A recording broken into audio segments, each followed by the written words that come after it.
Little brush editing এর sports প্যানেলে আপনাদেরকে স্বাগতম। পাকিস্তান সুপার লিগ পিএসএল 2025 12তম ম্যাচে মুলতান সুলতানের মুখোমুখি লাহোর কালান্দাজ।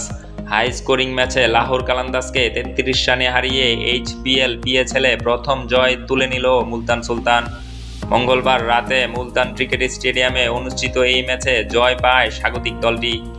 ইয়াসির খানের দুর্দান্ত ইনিংসের উপর ভর করে মুলতান সুলতান 228 রান তুলে 5 উইকেটে, যা এইচপিএল পিএসএল এর ইতিহাসে মুলতান স্টেডিয়ামে সর্বোচ্চ দলীয় সংগ্রহ।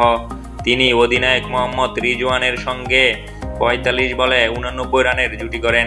জবাবে ব্যাট করতে নেমে মোহাম্মদ নাইম চতুর্থ ওভারে মাইকেল ব্রেসওয়েলের বলে আউট হয়ে যান।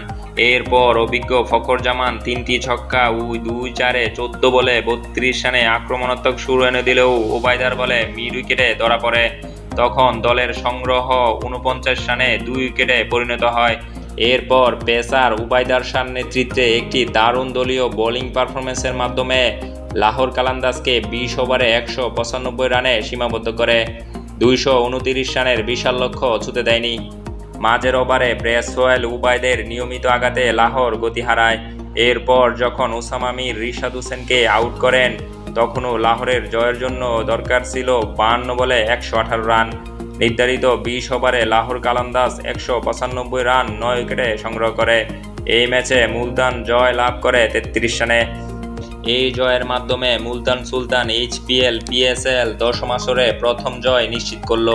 উক্ত ম্যাচে ইয়াসির খানের দুর্দান্ত ইনিংসটি আপনার কাছে কেমন লেগেছে অবশ্যই কমেন্টে জানাবেন। আপনার কমেন্টের আশায় রইলাম।